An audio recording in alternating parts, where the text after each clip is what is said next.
नमस्कार, आप देख रहे हैं डीएनए टाइम्स और मैं हूं आपके साथ प्रियांशु शर्मा। आइए शुरुआत करते हैं इस वक्त की छत्तीसगढ़ से जुड़ी तमाम बड़ी खबरों से। छत्तीसगढ़ प्रदेश में धान खरीदी जोरों पर है। 15 नवंबर से इसकी शुरुआत हो गई, जहां केंद्र व राज्य सरकार की गाइडलाइन पर 17% नमी को देखते हुए धान की खरीदी की जा रही है। कृषि सहकारी समिति अछोटा, फरिंगा, दोनर, मोहंदी, सलूनी, बोरसी में प्रबंधक वीरेंद्र सिन्हा, बेदू साहू, नेमचंद निषाद, शिव यादव, नरेंद्र साहू, गोपाल साहू द्वारा बताया गया कि मोटा, पतला और सरना धान का आवक अधिक है। कृषकों के लिए यहाँ कई सुविधाएं हैं। टोकन को लेकर 30% समिति से और 70% टोकन तुअर हाथ मोबाइल ऐप के माध्यम से काटा जा रहा है। प्राधिकृत अधिकारियों ने बताया कि वही समिति द्वारा सरकार से अपील की जा रही है, जल्द से जल्द धान उठाव करे और धान का लिमिट बढ़ाए, ताकि धान की खरीदी जल्द पूर्ण हो सके। लगातार धान की खरीदी हो रही है, लेकिन आरओ नहीं कटने से धान का उठाव नहीं हो पा रहा है। समितियों द्वारा डीएमओ और डीआर से मांग की जा रही है कि लिमिट बढ़ाने के साथ ही धान का उठाव भी किया जाए, ताकि समितियों को सुखद का सामना न करना पड़े। आरओ नहीं कटने से समिति कर्मचारियों की चिंता बढ़ गई है। भागेश्वर सिंह ध्रुव है ग्राम किरोई, और यहाँ मैं धान 14 कुंटल 80 किलो लाया हूँ, और यहाँ का व्यवस्था सब चीज़ ठीक ठाक है। टोकन कोई समस्या नहीं है, सब चीज़ ठीक ठाक है, और मेरा अभी तक के तो ये तौल भी हो चुका है। आप लोगों सब पानी का भी व्यवस्था ठीक है, और जो हम लोग सब धान लाते हैं सब चीज़ ठीक ठाक है, कोई शिकायत ही नहीं है, बोलने के लिए कोई ये भी नहीं है। लाया 8:30 बजे के आसपास लाया धान, और उसके बाद 9 बजे तक सब हम लोग ये धान बोरी में भराई कर दिए। उसके बाद मेरा तो अभी तक हो गया 1 बजे तक। समुचित रूप से सब व्यवस्था सब चीज़ ठीक ठाक है जी। ठीक है। अभी धान खरीदी की तैयारी तो पूर्ण हो गई है, और धान खरीदी जो है सुचारू ढंग से किसानों को चल रहा है। किसी प्रकार के किसान का समस्या नहीं है। 4117 कुंटल धान खरीदी हो चुका है। 1139 किसान पंजीकृत है, और अभी 4 तारीख तक टोकन जारी हो चुका है। धान का रेट है, पतले धान का 2389 रुपया और मोटे धान का 2369 रुपया। नमी तो नमी मापक यंत्र से देखा जा रहा है, और जिसका 17% से अधिक उसका देख के उसको हलाकर शाम तक उसका निराकरण कर लेते हैं। तारीख 14 से धान खरीदी प्रारंभ कर दी गई है। पिछले बार इस बार थोड़ा सा परिवर्तन हुआ है कि सुबह 6 बजे से हम लोग 1 बजे तक धान का आवक ले रहे हैं, और आवक के समय अभी किसानों का ऐप के माध्यम से गेट पास लेना अनिवार्य कर दिया गया है। आवक होने के पश्चात 9 बजे बोरा का वितरण कर दिया जाता है, और कम से कम समय में हम लोग कोशिश करते हैं कि धान खरीदी पूर्ण हो जाए, और किसान शाम होने के पहले पहले उसके सभी कार्य पूर्ण हो जाए। हाँ, धान तो 3 प्रकार से लेना है, मोटा, पतला और सरना है। और धान का पहले आवक हमारे यहाँ 1500 कुंटल था, जिस पर हम लोगों ने पत्राचार किया है, और अभी सोमवार 8 तारीख से हमारे यहाँ 2500 कुंटल धान का आवक हो गया है। और ये जो धान की जो सीमा जो बढ़ी है, इस सीमा के आधार पर यदि हम धान खरीदी करें तो 31 जनवरी तक हम लोग अपने लक्ष्य को प्राप्त कर लेंगे।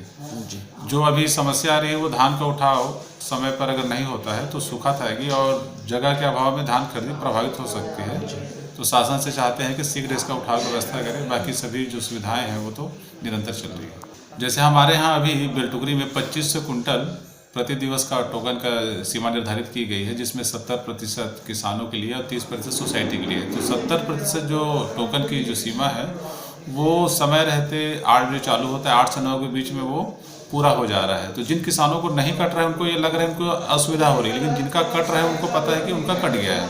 इसमें कहीं भी कोई दुविधा नहीं है। किसान हालांकि परेशान हो रहे हैं इसलिए क्योंकि किसी और को वो कोटा मिल जा रहा है और उनको नहीं मिल पा रहा है। बाकी जो 30% है उसको हम लोग इमला के आधार पे, ABCD के आधार पे हम लोग उसको वर्णमाला के आधार पे काट रहे हैं। इसमें कहीं कोई समस्या नहीं है। जैसे कि हम लोग हड़ताल से वापसी हुए हैं, तो यहाँ जो व्यवस्थाएं थी प्राधिकृत द्वारा या शासन के जो मनोनीत शासकीय कर्मचारी थे उनके द्वारा, तो कहीं न कहीं शासन जो है माने अपने स्तर से करा रहे थे, लेकिन कहीं न कहीं उसमें भिन्नता थी, जिसको हम लोगों ने सुधार करते हुए व्यवस्था को लाइन में ला लिया है, और बहुत ही अच्छे तरीक़ा से सुचारू रूप से अब खरीदी जो है यथावत जारी हो चुका है। हाँ, परिवहन तो काफ़ी ज़रूरी है सर, जिसकी लड़ाई हम लोग अभी तक लड़ रहे थे। अभी तक मेरे यहाँ 58,000 क्विंटल का लक्ष्य है, जिसमें से 10,700 क्विंटल की खरीदी हो चुकी है। और अभी अभी आरओ भी जारी हुआ है मिल के लिए, जिसमें एक गाड़ी का उठाव भी हो चुका है। तो लगा इसमें शॉर्टेज वगैरह नहीं आएगा, ऐसा संभावना व्यक्त करता हूँ। सरकार के गाइडलाइन के हिसाब से 15/11/2025 से धान खरीदी शुरू हो गया है। लेकिन धान खरीदी शुरू होने के पहले हमारे पूरे छत्तीसगढ़ के कर्मचारी हड़ताल में गए थे। हड़ताल में रहते हुए भी हम लोग बहुत ही परेशानी को सामना करना पड़ा हम लोग को। प्रबंधक जो हड़ताल में थे, उसके साथ साथ दैनिक कर्मचारी भी हड़ताल में चले गए। दैनिक कर्मचारी के साथ साथ हेमाल लोग भी हड़ताल में चले गए। किन प्रकार के कहीं व्यवस्था करके सभी हमारे किसान भाइयों एवं सभी ग्राम पंचायत सरपंचों का सहयोग लेकर के 15/11/2025 को हम लोग धान खरीदी चालू करवाए। अभी हमारे सरकार की गाइडलाइन के हिसाब से उसके हिसाब से मोटा में है 2,369 और पतला है 2,389 और मास्टर है अपना 14 से लेकर 17% तक। अभी लगभग शुरू से तो धान खेती शुरू हुआ है। जब से धान खेती शुरू हुआ है तब से धान आना चालू है, किसी भी दिन सोसाइटी बंद नहीं है। इस कारण से हमारे यहाँ लगभग 10,500 क्विंटल धान खरीदी हो चुका है। और अभी अभी गाड़ी लगना शुरू हुआ है, आरओ कार्ड जा करके। हमारे विष्णुदेव साय जी 2 साल बहुत अच्छा तरीके से, बहुत अच्छी व्यवस्था करके शांत रूप से सभी को, सबको साथ सबका विकास को लेकर चल रहे हैं वो, है ना। किसी प्रकार की कोई शिकायत नहीं है। हालांकि कोई अच्छा काम करते हैं उसमें कोई न कोई शिकायत आता ही है, लेकिन क्या विपक्ष का काम है विरोध करना, है ना। लेकिन अभी हमारे हिसाब से देखा जाए तो विष्णुदेव सरकार जी अच्छे से काम कर रहे हैं। और हमारे राज्य विधानसभा क्षेत्र के सामान्य विधायक जी बहुत ही लगनशील और जोशीला विधायक हैं, जो हर एक क्षेत्र में अपने किसानों के साथ, आम जनता के साथ, हर जनप्रतिनिधि के साथ अच्छे से व्यवहार करके सभी विकास काम करवा रहे हैं।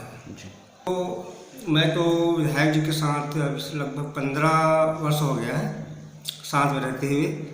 विधायक जी ऐसा आदमी है कि वो हमेशा सबको साथ लेकर चलने वाले, अपने दुश्मन को भी गला लगा के चलने वाले आदमी हैं। कभी किसी का वो बुरा चाहने वाला आदमी नहीं है। और गांव के जमीनी स्तर से जुड़े हुए विधायक हैं, तो हर व्यक्ति का सुख दुख के बारे में जानते हैं, क्योंकि वो स्वयं किसान आदमी है और किसानी